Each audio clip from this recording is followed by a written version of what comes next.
पत्नी के गांव लौट जाने के बाद मैं अकेला पड़ गया था। मेरी भी कुछ ऐसी जरूरतें थी जो मैं पूरी करना चाहता था। मेरी फ्लैट के नीचे वाले फ्लोर पर एक आंटी रहती थी। उसकी उम्र करीब 45 साल थी, जो कि दिखने में बेहद खूबसूरत थी, और अगर उम्र की बात की जाए तो वह 45 की होने के बावजूद भी 30 के करीब ही लगती थी। मैं अक्सर उनसे हंसी मजाक कर लेता था और आंटी भी काफी चुलबुली टाइप की थी। वह मेरी किसी भी मजाक का बुरा नहीं मानती थी। वह आंटी भी मुझसे खुलकर हर तरह की बातें करती थी। मैं अपने फ्लोर पर अकेला रहता था, इसलिए अपना दिल बहलाने के लिए आंटी के पास चला जाया करता था। आंटी अपनी दिलचस्प बातों से मेरा मूड फ्रेश कर देती थी। एक दिन मेरी तबीयत बिगड़ गई और मैं ऑफिस नहीं गया। मैंने सोचा आंटी के पास जाकर टाइम पास कर लेना हूँ। उनसे बात करूंगा तो अकेलापन भी महसूस नहीं होगा और घर की भी याद नहीं आएगी। मैं उनके घर गया तो आंटी चाय बनाने लगी, और जैसे ही वह चाय का कप देने के लिए झुकी तो उन्होंने अपना पल्लू जानबूझकर नीचे गिरा दिया। सामने का नजारा देखकर मैं बेकाबू हो गया। मैं समझ गया था कि आंटी को क्या चाहिए। तभी मैंने आंटी की तरफ एक कदम आगे बढ़ाया और दोनों। हेलो दोस्तों, स्वागत है आप सभी का हमारी एक और रोमांचक कहानी में। उम्मीद करती हूँ आपको यह कहानी बहुत पसंद आएगी। मेरा नाम आकाश है और मेरी उम्र 26 साल है और मैं एक शादीशुदा आदमी हूँ। मेरे 2 बच्चे भी हैं और मैं उनसे बहुत प्यार करता हूँ।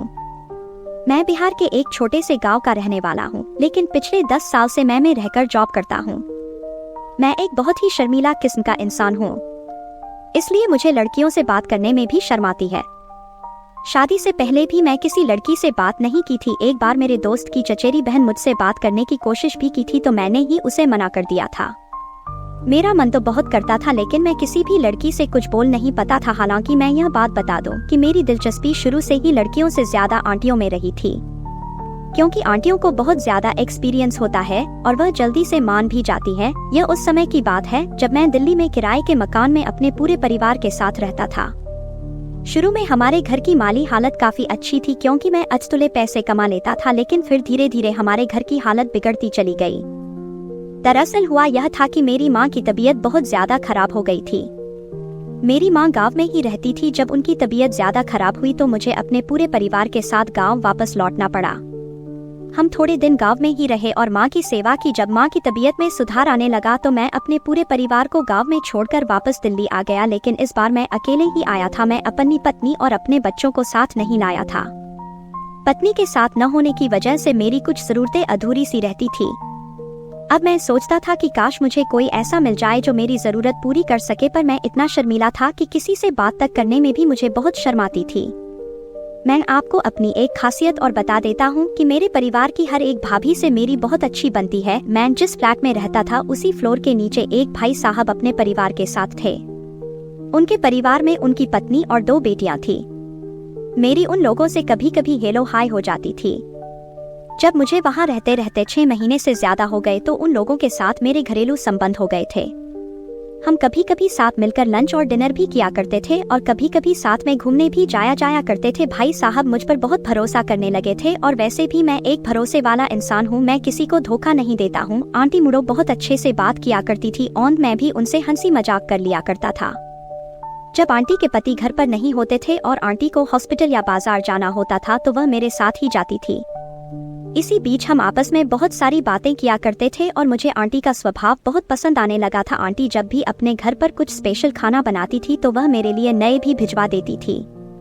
एक बार की बात है, मेरी तबीयत खराब होने की वजह से मैं काम पर नहीं गया। आंटी की दोनों बेटियां स्कूल गई थी और उनके पति ऑफिस जाने के लिए निकल गए थे। मैं अपने कमरे पर अकेला ही रहता था, पर जब सब चले गए तो मैंने सोचा कि आंटी के पास जाकर टाइम पास करता हूँ।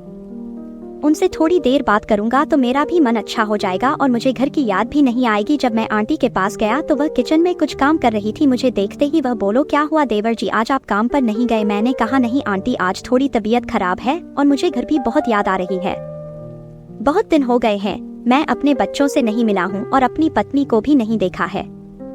आंटी कहने लगी, क्या यार, तुम भी मुझे हर वक्त आंटी कहकर हमेशा यह एहसास दिलाने की कोशिश करते हो कि मैं बुरी हो चुकी हूँ। देवर जी, तुम मुझे भाभी कहा करो। तो मैं भी हंसकर कह दिया, ठीक है भाभी जी, अब खुश होना। मैं भाभी से किसी भी तरह की बात करने में नहीं शर्माता था, इसलिए मैंने उनसे कहा, भाभी आपको तो पता ही है कि हर आदमी की एक जरूरत होती है और मेरी पत्नी भी बहुत दिनों से मेरे पास नहीं है। कभी कभी तो लगता है कि उड़कर उसके पास पहुँच जाऊँ। और इतना कहकर मैं हंसने लगा। वह बोली, बात तो आप सही कह रहे हो देवर जी, मैं समझ सकती हूँ कि आप पर क्या बीत रही है। आप थोड़ी देर यहीं पर बैठो, मैं आपके लिए चाय बना कर लाती हूँ, आपको चाय पीकर थोड़ा अच्छा लगेगा। इतना कहकर भाभी चाय बनाने चली गई। मैं भाभी को ही देख रहा था। वह बहुत ही प्यार से मेरे लिए चाय बना रही थी। थोड़ी देर बाद वह कुछ लेने के लिए झुकी तो उनका वह नज़ारा देखकर मेरी तबीयत थोड़ी थोड़ी ठीक होने लगी थी। मेरी निगाहें रह रहकर उनके ऐसे कयामत भरे अंगों पर उठ रही थी और जब भी ऐसा होता था तो मेरे तन बदन में एक हलचल सी मच जाती थी। भाभी कहने को तो काम कर रही थी पर उनका पूरा ध्यान मेरी हरकतों पर था। मेरी नजरों का भाव समझकर वह मन ही मन खुश हो रही थी। भाभी समझ चुकी थी कि मैं क्या देखने की कोशिश कर रहा हूँ और वह भी इस बात पर खुश हो रही थी। थोड़ी देर मुझे बोली, यह लीजिए देवर जी, चाय पी लीजिए। मैंने कहा, अगर आप पिलाओगी लो जरूर पीऊंगा भाभी। इतना कहकर हम दोनों हंसने लगे। भाभी बोली, आप बहुत ही शैतान हो रहे हो। मैंने कहा, अगर आपको अच्छा लग रहा है तो मैं और भी शैतानियां कर सकता हूँ। मेरी तबीयत खराब है, अगर आप मेरी बात मान लोगी तो मुझे बहुत अच्छा लगेगा। मुझे पता था भाभी का भी मन है, लेकिन वह दिखावे का विरोध करने लगी। थोड़ी देर बाद जब चाय का कप उठाने के लिए झुकी तो उन्होंने जानबूझकर अपना पल्लू गिरा दिया। अब तो मेरी हालत और भी ज्यादा खराब हो चुकी थी। मैंने कुछ भी ना सोचते हुए उनको जल्दी से गोद में उठा लिया और कमरे में ले गया और उनसे जी भरकर प्यार किया। मैंने बहुत मेहनत की थी तब जाकर उनको खुश कर पाया। मेरी मेहनत देखकर भाभी बोली, अरे देवर जी, आपकी पत्नी तो आपसे बहुत खुश रहती होगी, तुम्हारे भाई साहब तो मुझ पर ध्यान ही नहीं देते हैं। मैं बिन पानी के मछली की तरह तड़पती रहती हूँ पर उनका मुझ पर तो कोई ध्यान ही नहीं रहता। ऑफिस से आते हैं और खाना खाकर चुपचाप सो जाते हैं। मैं उनके लिए तैयार बैठी रहती हूँ पर वह मेरी तरफ देखते भी नहीं हैं। मैंने कहा, कोई बात नहीं, अब से मैं आपको वह सब दूंगा जो आपको मिलना चाहिए।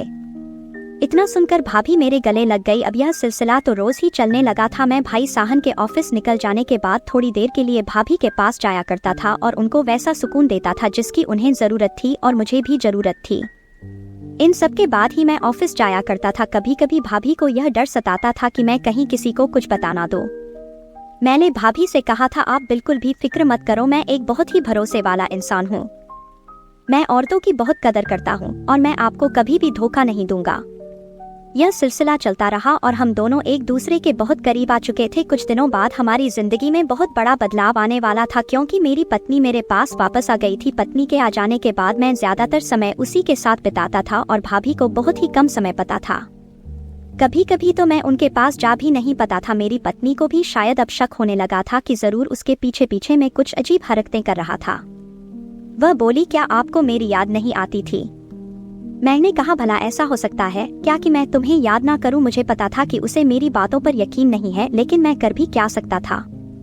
पत्नी के आ जाने के बाद मैं भाभी के पास जा ही नहीं सका और मैं उन्हें बहुत याद करने लगा था।